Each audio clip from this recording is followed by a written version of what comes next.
BlueGnome's 24-Sure technology has recently been shown to significantly increase pregnancy rates in IVF patients.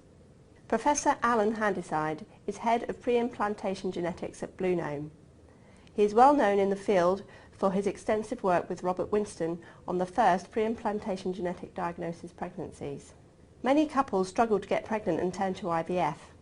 Although IVF rates have improved over the years, success rates have remained low.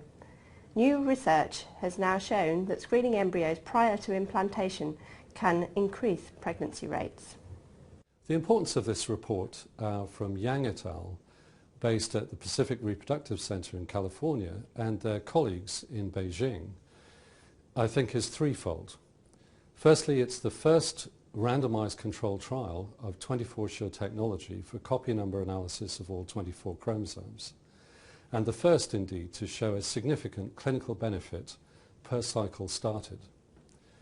The second important aspect is that whereas we'd normally associate aneuploidy screening with advanced maternal age, they chose to look at patients in a much younger age group of good prognosis and still saw a significant benefit in terms of using the technology. And finally, it's interesting because they chose to only transfer a single embryo. And single embryo transfer is now very important because one of the bad side effects, if you like, of IVF can be multiple pregnancies. And so anything that improves the pregnancy rates following elective single embryo transfer is actually very important. The approach they took was to randomize a series of patients into two groups. In the first group, they cultured the embryos to the blastocyst stage and then selected a single embryo on the basis of morphology alone.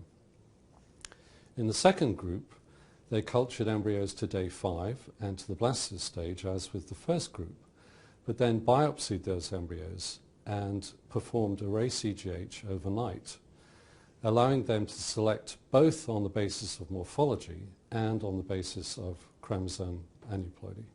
So remarkably, they discovered that 45% of the embryos in which they performed the embryo biopsy and screened them using the 24-Sure technology were actually aneuploid.